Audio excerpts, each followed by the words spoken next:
Hi, good morning, everyone.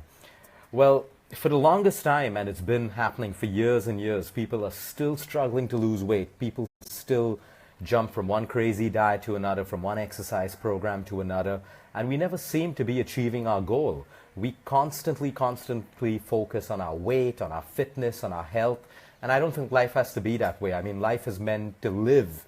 It shouldn't have to revolve every single day around our diet, around our exercise, what we're going to eat at our next meal. It's become so complicated. And you can blame the media for that, for confusing us over time.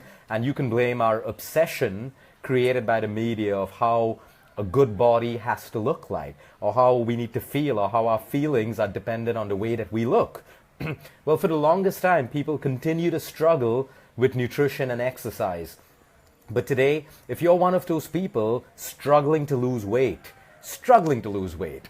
and you still feel that no matter how much you exercise, no matter how well you eat, you still have that abdominal fat, you still have that side fat, you still feel fatigued throughout the day, you still feel stressed, you either have hard and difficult PMS cycles, you have endometriosis, you have PCOD, or you're infertile, or you're finding it difficult to conceive and have a child. These are all symptoms that you have a problem that just nutrition and exercise won't fix. The problem is a hormonal imbalance, and for the longest time I keep telling people that weight loss is not just about the food that you eat and the exercise that you do. Weight loss is about your hormonal balance. Weight loss is about your hormonal health. You see, each and every one of us are built of billions of cells, and these cells are constantly communicating with each other to do the right things for survival, to do the right things for our bodies and for our mind. Now, when the communication between these cells change, when the communication between these hormones change, we have problems. Be it weight gain, be it weight loss, be it a cancer, be it diabetes, be it a thyroid problem, be it hair fall, be it even the change in your skin, be it even the way that you feel, even depression. It is all related to communication between your cells, communication between your hormones. Well, let's understand this, and why should you believe that? Ask a woman who's pregnant, or ask a woman who's gone through pregnancy. Why does she gain weight when she's pregnant? Is she really eating that much of food? No. It's a hormonal change. The body is designed to gain that weight because you're feeding two human beings. You put on that weight, especially in your areas along your thighs, your hips, your abdominal region, to promote a safe and healthy childbirth.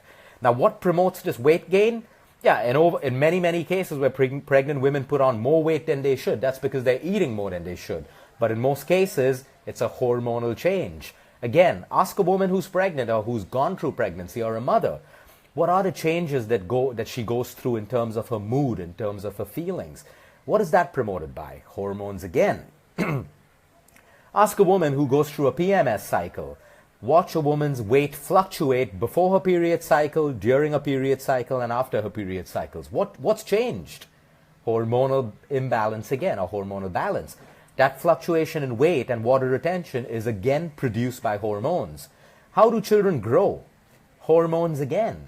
It is your hormones that produce the growth in children, which is why when parents keep coming and saying, hey, give me a high protein diet for my kid, or give me a supplement, or give me some injection that can promote growth in my kid, they got it all wrong, and they can travel the world and spend money on people who sell them fake remedies to improve the growth of their child. But all that they need to do is improve the hormonal balance of their children, which is destroyed when we let our children sleep less. We allow them to spend unsupervised and unattended time on their Xboxes, on their iPads, on all of this stuff that creates hormonal imbalance. All of this happens when we allow them to sit in one place and not allow them to go out and spend time playing and being active and all of that stuff.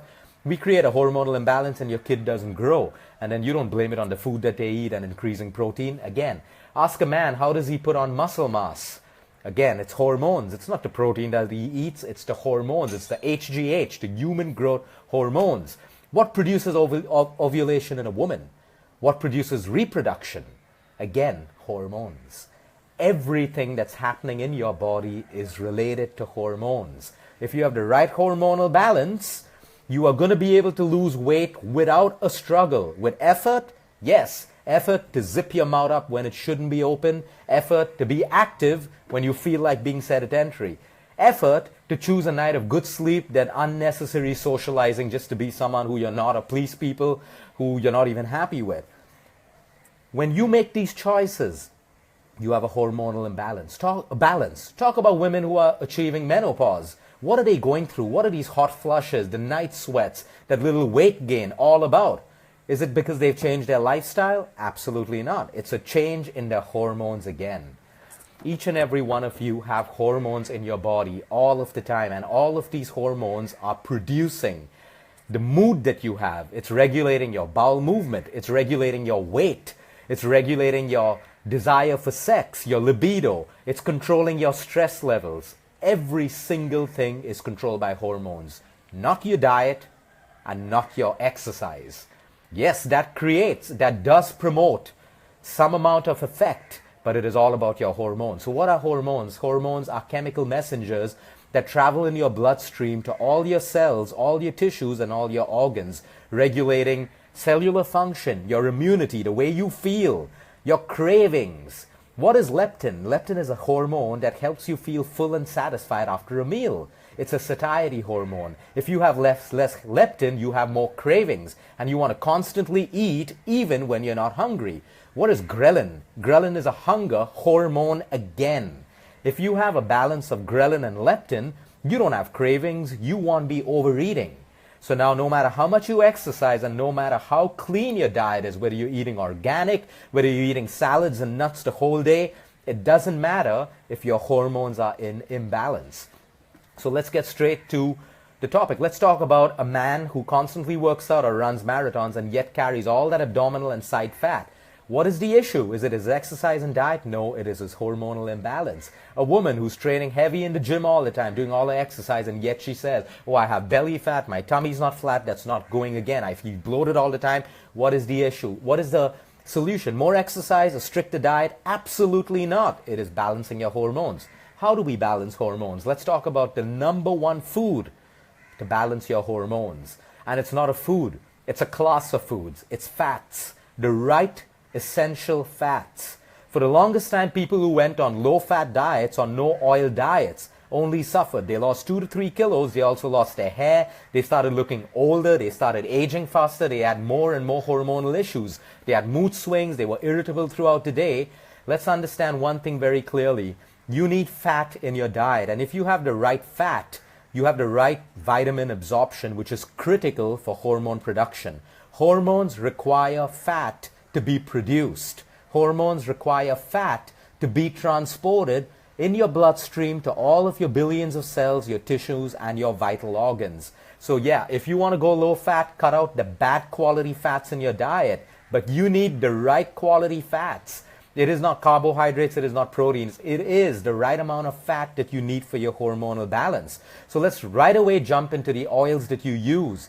India has been flooded. In fact, the world's been flooded with vegetable refined oils, and that's where most of the diseases started. Inflammation, again, what is it? Inflammation is a problem with your hormones, your insulin, your arteries, cardiovascular health, all of that. When you have the wrong oil, refined vegetable oil, it's not stable in the body, it's not stable in your liver, it oxidizes way too quickly. That's why companies and oil companies refine the oil even more and more to make it stable and have a longer shelf life, because it's all about shelf life. The longer you can keep a food product in the market, the more profitable food companies get. The more profitable all of your bakery products get. A longer shelf life means it has more of the wrong oils. These wrong oils disrupt hormones in men and women. So when you go back to the traditional oils like coconut oil, like ghee, like your mustard oil, like your unrefined peanut oil, all of these oils are mainly saturated or polyunsaturated oil. Everyone talks about saturated oil, but guess what? What's the body fat percentage made up of? Almost 95% saturated fat, and the balance 3 to 5% is polyunsaturated fat. So when we have the right polyunsaturated fats from the right oils, like you have a good quality groundnut oil, a good quality peanut oil, or a coconut oil, or a ghee, you have the right ratio of omega-3 and omega-6. The problem is today people are getting more and more omega-6, and that is detrimental to your hormonal health, that is detrimental to your immunity, that is detrimental to so many functions, including increased inflammation in the human body. That's a big problem. And how do we get more omega-6 in our food? From the oils that we use. All of these refined cheap oils in the market we think is good for us, the way it's sold to us by the media. But the amount of omega-6 is far more than omega-3, and we have an imbalance. We need omega-6 and we need omega-3, but in the right balance. So you can't go wrong when you're using the right fats from things like ghee, from things like pure coconut oil, from your unrefined oils that India grew up on, be it your peanut, be it your groundnut, be it your mustard oil, depending on the region that you were born in. Even olive oil. Olive oil is an excellent, excellent oil. Of course, it's not right for Indian cooking and becomes highly toxic, but when you add it raw to your salads. So you want to make sure that you're using the right quantity of oil and you're using the right quality of oil. That's so extremely important. Even nuts and seeds. So many people say, oh, I'm on a weight loss diet, I can't eat nuts and seeds because it contains too much of fat. Well, I'm sorry, you are fat because you have a hormonal imbalance, not because you're eating almonds and walnuts. Oh yeah, if you're eating fried nuts which have salt added to it, and most of these packaged nuts which have flavors and salt and hydrogenated fats, you're definitely going to have a hormonal imbalance and you're definitely going to be fat as well. But when you have simple almonds and walnuts and pumpkin seeds and sunflower seeds, the nuts that we grew up on, which are soaked overnight and you eat it the next morning, you get something called essential fatty acids that promote the production of good hormones, which you need for hormonal balance. Let's get to the next part of it. Plastics, pesticides, the amount of chemicals in the creams that you use and the perfumes. Today, just go to your perfume cabinet, take a box of perfume, and if it has, there are many ingredients on that perfume bottle that you see which you shouldn't be having. But one simple test for you. If it has an ingredient called PARFUM, that's called parfum, PARFUM, it is nothing but fragrances which will disrupt your estrogen and disrupt your hormones. And a lot of chemical reactions that happen in your body. The next question is, what do we use to smell good? Even I ask myself that question. I used to love using perfumes myself, but we got to start getting smarter and smarter. So many children today are being born with allergies, are being born with eczemas, are being born with diseases. And we trace this back to the perfume that a mother used when she's holding the child and breastfeeding the child. That child also inhales all of those hormone mimicking chemicals that goes into the baby's body where immunity is not even developed. And the child's immunity further falls, and then they're born with all of these allergies and all of these skin issues and asthma and everything. It's not just the food. You can't just blame the environment. Every baby that's born today is breathing the same air that we do. The healthy babies and the unhealthy babies. Healthy adults and unhealthy adults. But it's real. If a pregnant mother is overexposed to all these creams and shampoos and chemicals and perfumes and disinfectants and air fresheners in your car and air fresheners in your toilet. Yeah, I know this is new to most of us, but it disrupts your hormones because most of these toxins get into the human body and mimic certain hormones. It mimics hormones on your thyroid gland. So these toxins attach to your thyroid gland, and all of a sudden your immunity starts attacking your thyroid gland. And what's the number one problem we have in the country right now? Thyroid, autoimmune disorders, rheumatoid arthritis, joint pains, back pains. All of these toxins attach themselves to your joints, to your bones, to your cells, to your vital organs, causing your immunity to start attacking them because your immunity recognizes it as a foreign invader. And then we have something called autoimmune disorders, ranging from lupus to eczemas, to skin diseases, to Hashimoto's, to Crohn's, to Graves', you name it, to so many kinds of cancers as well. So yeah, what's the solution? We live in a country where today, yes, we can find chemical-free soaps. We can find chemical-free shampoos. We can find chemical-free deodorants. We have to go back to simple things, not just brands. These products may not have fancy brands, but is it the brand that's important to you? The brand that you use doesn't matter when you're sick. The brand that you use doesn't matter when you are suffering from a disease. So it's time that we collectively, and there may be so many of you out there who are already accessible to brands that are making chemical-free detergents and air fresheners and all of that stuff, so please feel free to share that. That's something that all of us can learn from. Let's move into the number one ingredient for good health when it comes to your hormones and every kind of disease, be it cancer, weight loss, or anything. It is sleep. We've spoken about this, but I cannot stress over and over again how important sleep is for you. And forget about what all these successful businessmen on the internet say that, oh, you got You got to work hard and sleep for 4 hours and build your empire. That's bullshit. That's their story. Everyone needs a story to sell. They're not telling you the bad part of their life, of how they're unable to sleep at night, of how they're suffering from diseases, of how they have so many issues. I treat about 20 to 30 people in the Forbes list around the world. And the reason I'm treating them is because they have a health problem. Okay, so what you need to understand that no matter what anyone tells you, sleep is the most important ingredient. You will not find your answer of how much of sleep your body needs on the internet or from a doctor or from a nutritionist or even from me. That answer will come from your own body. Do you have too many cravings in a day? Go back to the way you slept the previous night. Do you wake up feeling tired? Do you need a stimulant like coffee and tea or something to wake you up in the morning? Bad quality sleep. Do you have skin issues, hormonal issues, struggling to lose abdominal fat? Go back to your sleep. Do you have low immunity? Go back to your sleep. Do you have a disease and you're not healing from it? Go back to your sleep again. Again, it's about hormones. What is the sleep hormone that does all the magic from cancer to your immunity and health? It's called melatonin. Google melatonin after this. It is also called an anti-cancer hormone, because it has the ability to prevent the proliferation of cancer cells in your body. So if you have cancer and you are not sleeping the right way, you are not healing. It doesn't matter what natural treatment you're doing. It doesn't matter what chemo you're doing or radiation. But if you do not sleep, because what happens while you sleep? Your body rejuvenates, hormones balance, your skin and your cells, some of them die, some of them regrow. All of your hormones balance, which is why young girls and teenage girls who don't sleep enough have PCOD today, have weight gain, have diabetes, have all of these issues. Hormones again. Whatever it is that you have to do it. You may not fix your sleep disorder overnight, but it should be the number one thing on your list. Whether you have a disease, whether you're looking at preventing a disease, or whether you're looking at just being a happy person. I can't find a happy person who's not slept well the previous night. You'll find them irritable, snappy, frustrated, short-tempered, all of that stuff. You try being happy if you've had a night of less sleep. Sleep, I cannot tell you, is so important. It is so important for your health and your hormonal imbalance. Women who sleep less will have hormonal imbalances. So if you have a young girl or you yourself have PCOD, number one, fix your sleep. Yep, you have metformin and you have all of the drugs available for you. You want to run to that if you have to. You want to heal naturally, first get the basics in order. Your sleep, something that the human body requires. Animals require it, humans require it. Every living organism requires rest to rejuvenate, repair, and rebalance. The next thing, exercise.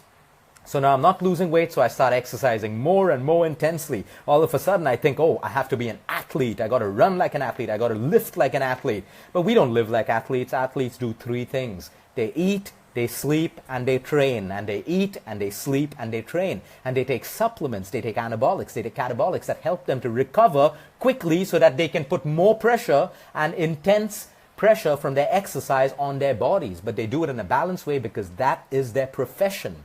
That is their livelihood. And over here, we get confused by the media, and all of a sudden we think, 3 months and I should run a marathon. That's the most detrimental thing you can do for your health. Yeah, many of you would have done it. Great. But you got to think about your body. Running, like I always say, is a sport. No one in the world uses a sport to lose weight. You exercise and you use movement to lose weight. You don't use a sport. Kickboxing is an elite pro sport, and we use kickboxing to lose weight. And most people who go through kickboxing then come with knee problems and back problems and inflammation. And believe me, I'm yet to see any one of my clients or anyone who's used kickboxing to really, really lose weight. Blessed are those who use kickboxing and they train accordingly and change their nutrition and their recovery and their sleep and supplementation according to their sport. And yes, then they get ripped, they lose all that belly fat, and they get the right amount of immunity and health for them. Exercise again. Now, where are your hormones made? Let's talk about that. It's extremely important for you to understand where are these hormones which are magical and also detrimental to your health if you don't have it in the right balance produced. Your thyroid gland, your thymus, your pancreas. Your hormones are produced in your pituitary gland, your pineal gland. All of these, your endocrine system, which is why when you have endocrine problems, you go to an endocrine doctor who looks at the health of your hormones. So let's talk about diabetes. Insulin. What is insulin? Insulin is a hormone. Diabetes is not just about your sugar and all of that crap. Diabetes is about the health of your pancreas. What does the pancreas produce? A hormone called insulin. So if you're trying to sort out diabetes, sort out the health of your pancreas. What messes up the health of your pancreas? Acidic foods, too much of tea, too much of coffee, too much of stress, long gaps between your meals, eating junk food, eating salty food, eating food outside all of the time. That inflames your pancreas. Your pancreas can't produce the right hormone insulin. In balance, you have an imbalance, you have diabetes. Okay? Your thyroid gland, we all know about the thyroid issues happening. Your pituitary gland, your pineal gland, what does your pineal gland produce for you as well? Melatonin, the sleep hormone. So if your pineal gland is not functioning the right way, you have a sleep issue. No amount of Restyl's, no amount of sleep tablets will ever solve your problem. In fact, it's going to make you more and more addictive. It's going to slow down your metabolism. It's going to cripple your metabolism. You're going to become more and more sluggish because that's how antidepressants and sleep medications work. It slows you down so you feel calmer and you feel better. But that's not a good thing for you in the long run. So, yeah, there are many people who may need it, but use it. Don't let it become a crutch. Always look at changing your lifestyle, getting to the root cause and fixing these things so that you can regain control of your health. Let's go straight into caffeine, coffee. Oh, sorry, I've not finished the point of exercise. So if you overtrain, you make your adrenal glands produce more cortisol. Cortisol, again, is a hormone. Cortisol goes up, thyroxine comes down, testosterone comes down, DHEA comes down, oxytocin comes down. So now with high cortisol, that's why you can never be in a good mood when your cortisol is up. All you do is feel stressed and stressed and stressed. Number one, I would say the number one attribution to almost 18,000 thyroid cases that we've diagnosed over the last few years is stress related. Cortisol goes up, thyroxine comes down, and then we take Tylenol believing that, oh, external thyroxine is going to help me have a healthy life. It just doesn't work that way. Caffeine. You love your coffee. I love my coffee as well, but coffee in excess keeps your adrenal glands producing cortisol all the time. Caffeine is a stimulant. Anything that you take as a stimulant in your body in excess will stimulate your adrenal glands throughout the day. So if you have 3 cups of coffee spaced out through the day, guess what? Your adrenal glands are producing cortisol elevated throughout the day. Low thyroxine, low DHEA, low testosterone, everything you need for hormonal balance. If you're constipated, your estrogen gets backed up into your bloodstream, into your liver, and you have a hormonal imbalance again. So people, it is not just about your food and exercise. I hope you understand it is about balance of your hormones. So I can promise you, if you are struggling with a health problem, the number one thing to look at is balancing your hormones. And hormone therapy is not the answer for that. In fact, it's the worst thing for your hormones. You want to look at natural things along the lines that we just spoke. There's so much more to talk about this topic. But again, if you have all the symptoms that I spoke about today, the first thing that you got to look at is your hormonal balance. Have a good day, everyone. Until next time, eat smart, move more, sleep right, and breathe deep.